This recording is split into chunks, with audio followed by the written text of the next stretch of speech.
राजनीति के बढ़ते वर्चस्व में समाजवादी पार्टी का गढ़ कहा जाने वाला जिला बदायूं में समाजवादी गुट में अंतःकलह खत्म होने का नाम ही नहीं ले रही है, जिसका जीता जागता उदाहरण होने वाले विधानसभा चुनाव में देखा जा सकता है। आपको बता दें, समाजवादी पार्टी के संस्थापक सदस्य अथवा पार्टी में मिनी मुख्यमंत्री के रूप में जाने जाने वाले कद्दावर नेता आजम खान के जेल जाने के बाद समाजवादी पार्टी ने मुस्लिम वोट साधने के लिए साफ छवि के नेता के रूप में जाने जाने वाले मुस्लिम नेता पूर्व विदेश मंत्री सलीम इकबाल शेरवानी को समाजवादी पार्टी ने शामिल कर लिया। लेकिन जिस सम्मान से सलीम शेरवानी को पार्टी में शामिल किया गया, उस हिसाब से पार्टी में सम्मान नहीं दिया गया, क्योंकि सभी राजनीति पुरोधा ये आस लगा रहे थे कि शेरवानी के शामिल होने से मुस्लिम के साथ साथ अन्य जातियों के नेता भी जुड़ेंगे तथा समाजवादी को मजबूत करेंगे। लेकिन अगर हम बिलसी विधानसभा की बात करें तो यहाँ पर मौर्य तथा ठाकुर बाहुल्य सीट है। पिछले विधानसभा चुनाव में वोट बैंक समाजवादी से छिड़कर बीजेपी में चला गया। सलीम शेरवानी के सबसे करीबी कहे जाने वाले ठाकुर योगेंद्र सिंह तोमर, जो कि रियल एस्टेट के बिजनेसमैन हैं, उनको समाजवादी से टिकट कराकर सीट को निकालने के प्रयास किए जा रहे थे। लेकिन जिले में गुटबाजी के चलते धर्मेंद्र यादव ने अपना पैतरा खेलते हुए इस सीट को महान दल के खाते में करा दिया और महान दल के राष्ट्रीय अध्यक्ष केशव जी मौर्य के बेटे प्रकाश का टिकट पूरे प्रदेश में सबसे पहले करा दिया। वहीं बदायूं विधानसभा की बात कर ली जाए, जिस पर भी सलीम शेरवानी की टिकट को लेकर नजर गड़ी हुई थी, वह अपने सहयोगी मुस्लिम नेता आबिद रजा को टिकट कराकर इस सीट को आसानी से जीत पाएंगे। लेकिन यहाँ भी धर्मेंद्र यादव ने सलीम शेरवानी के मंसूबों पर पानी फेरते हुए काजी रिजवान जी को बसपा से प्रत्याशी रहे थे, उनको समाजवादी में शामिल कराकर तथा बदायूं विधानसभा पर संभावित प्रत्याशी बनाकर पानी फेर दिया। अब यह जग जाहिर है, जो कि राजनीतिक जानकार है, वह कह रहे हैं कि सलीम इकबाल शेरवानी समाजवादी में शामिल जरूर हो गए हो, लेकिन धर्मेंद्र यादव अपनी हार को कभी भूले नहीं हैं। जो लोकसभा चुनाव में धर्मेंद्र यादव को सलीम शेरवानी की वजह से हार का मुंह देखना पड़ा था, वो अंतर कलह पार्टी में अभी जारी है, जिसके चलते समाजवादी पार्टी सलीम शेरवानी को पूर्ण रूप से स्वीकार नहीं कर पा रही है। जहां 2 विधानसभा टिकट पर सलीम शेरवानी अपनी प्रतिष्ठा बना रहे थे, वह धर्मेंद्र यादव ने खत्म कर दी है। अब देखना होगा कि 2022 के चुनाव में सलीम शेरवानी का मुस्लिमों के बीच क्या कद बसता है।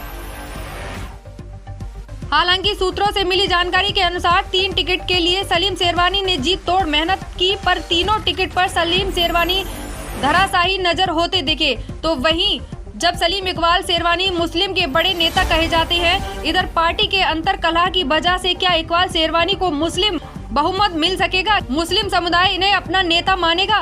लोकसभा चुनाव में धर्मेंद्र यादव के समक्ष चुनाव लड़ा तो मुस्लिम वोट कटने के कारण से धर्मेंद्र यादव को हार का मुंह देखने को मिला। क्या शेरवानी का समाजवादी पार्टी में कोई वर्चस्व नहीं रह गया? क्या सांसद धर्मेंद्र यादव को शेरवानी नहीं भा रहे हैं? धर्मेंद्र यादव और आबिद रजा की आपसी लड़ाई ने जनपद में तूल पकड़ा, जिससे दोनों नेताओं में मनमुटाव जारी है। शेरवानी द्वारा आबिद रजा के घर जाकर प्रेस कॉन्फ्रेंस पर आबिद के लिए लास्ट समय तक लड़ने तथा उनका टिकट कराने की बात कही। जिस तरह आजम खान के बाद अगर मुस्लिम सलीम शेरवानी के लिए अपना नेता मान रहे, पर पार्टी में उन्हें वो जगह नहीं मिल पा रही है जो होनी चाहिए, जिसका जीता जागता उदाहरण आपको बिलसी विधानसभा अथवा बदायूं विधानसभा पर देखने को मिल रहा। बदायूं विधानसभा पर सांसद धर्मेंद्र यादव द्वारा काजी रिजवान को राष्ट्रीय अध्यक्ष से मुलाकात कराकर पार्टी की सदस्यता ग्रहण कराई। सूत्रों की माने तो कहीं न कहीं सदर सीट से काजी रिजवान का टिकट होना तय माना जा रहा है। तो बिलसी विधानसभा पर शेरवानी के सबसे ज्यादा करीब और भरोसे के योगेंद्र सिंह तोमर ने जी जान से बिलसी की जनता की सेवा की, पर उनका भी टिकट शेरवानी जी नहीं करवा पाए। यहाँ हम आपको कुछ तस्वीरें दिखा देते हैं, जिसमें किस तरह से योगेंद्र सिंह तोमर ने सलीम इकबाल शेरवानी का 5000 गाड़ियों के काफिले के साथ स्वागत किया। इतनी मेहनत करने के बावजूद भी सलीम इकबाल शेरवानी अपने योगेंद्र सिंह तोमर का टिकट कराने में असमर्थ रहे। बिलसी विधानसभा सीट गठबंधन महान दल के खाते में जाने से पैराशूट प्रत्याशी को उतार दिया। देखिए, जब हमारे editor in chief Akhilesh Mishra ji ने सलीम शेरवानी जी से बात की तो उन्होंने वार्तालाप में क्या कहा। हेलो सर, नमस्कार। नमस्कार। अखिलेश मिश्रा बात कर रहा हूँ, ऑल इंडिया न्यूज से। जी बताइए अखिलेश जी। सर, मैं ये जानना चाह रहा हूँ, जिस तरह से समाजवादी पार्टी में आजम खान जी के जेल जाने के बाद आपने जो समाजवादी पार्टी ज्वाइन की थी, क्या इससे मुस्लिम बाहुबलों ने आपके लिए अपना नेता माना गया था? मैं इस मकसद से मैंने ना ज्वाइन की थी, ना मैं आजम खान की जगह कोई जगह लेने आया हूँ। जी मैंने समाजवादी पार्टी सिर्फ इसलिए ज्वाइन की थी कि समाजवादी पार्टी एक ऐसी पार्टी उत्तर प्रदेश में जी जो बीजेपी से टक्कर ले सकती है।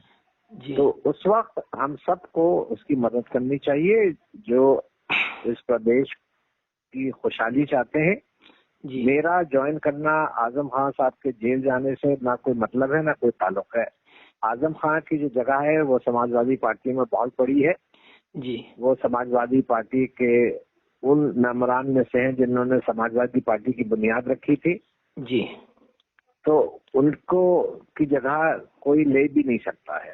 जी जी जी हाँ, तो सर, मैं ये जानना चाह रहा हूँ कि आपके सबसे ज्यादा करीबी माने जाने वाले योगेंद्र सिंह तोमर थे, जिन्हें आपके साथ बहुत ज्यादा मांगा जाता था। यह भी माना जाता था अगर समाजवादी पार्टी के लिए योगेंद्र सिंह तोमर जी के लिए टिकट मिलता है तो बीजेपी में सेंध लगाने के लिए ठाकुर वोट मिलेगा, जो कि जिससे समाजवादी पार्टी काफी हद तक मजबूत होगी।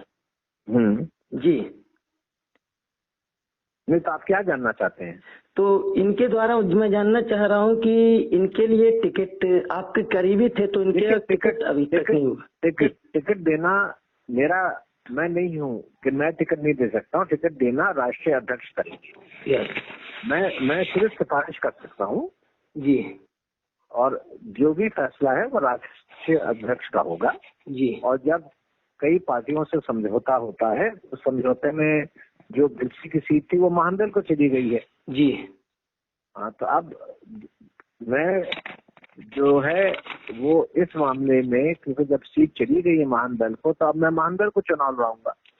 जी जी जी पर सर, सूत्रों की माने तो वहाँ के लोकल कैंडिडेट लगातार जनता से जनसंपर्क में लगे हुए थे, पर अचानक एक पैरासूट की तरह अन्य प्रत्याशी के लिए उतार दिया गया, जिससे पार्टी का क्या बिल्कुल में सम्मान बच पाएगा? जी, आप बिला वजह की बातें मुझसे पूछ रहे हैं। मैं ना कोई टिकट तय करता हूँ, ना मैं कोई टिकट डिसाइड करता हूँ। समझौता जब होता है दो पार्टियों के में तो कुछ चीजें अच्छी होती हैं, कुछ चीजें बुरी होती है। समझौता इसलिए होता है कि हर सीट पर उसका असर पड़े। तो आप किसको क्या टिकट, हम एक सीट को देख के नहीं चल सकते हैं। राष्ट्रीय अध्यक्ष जी फैसला करेंगे किसको कौन सी सीट मिलेगी, और जिसको भी मिलेगी हम उसको लड़ाएंगे।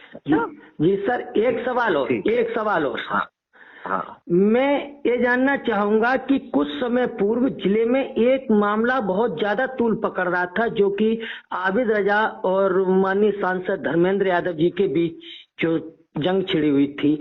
फिर भी महोदय, आपके द्वारा आबिद रजा के घर आपके द्वारा आबिद रजा जी के घर जाया जाता है और वहाँ प्रेस कॉन्फ्रेंस कर एक कहा जाता है कि मैं आबिद के लिए लास्ट टाइम तक लड़ाई लड़ूंगा और उनका टिकट कराऊंगा बदायूं से। जी नहीं, मैंने ये कहा था कि मैं आबिद के लिए कोशिश करूंगा और उनका टिकट करवाने की कोशिश करूंगा, जो मैं आज भी कर रहा हूँ। जी, पर इससे माना जाता है कि रामसेवक पटेल जी जो है बीजेपी में शामिल हो गए हैं, तो रामसेवक पटेल जी के लिए बदायूं सीट से अगर बीजेपी टिकट देती है तो उनके लिए काफी लोगों का, जानकारों का ये जानना है कि उनके लिए अगर घातक सिद्ध हो सकते हैं तो वो एक आबिद रजा ही है। देखिए, आप वही बात घुमा रहे हैं। मैंने, आपने एक सवाल पूछा, मैंने आपको जवाब दे दिया। मैंने कहा कि मैं आबिद रजा साहब के लिए कोशिश आखिरी वक्त तक करता रहूंगा और करूंगा। जी, बीजेपी किसको टिकट दे रही है उससे मुझे क्या लेना देना। ठीक।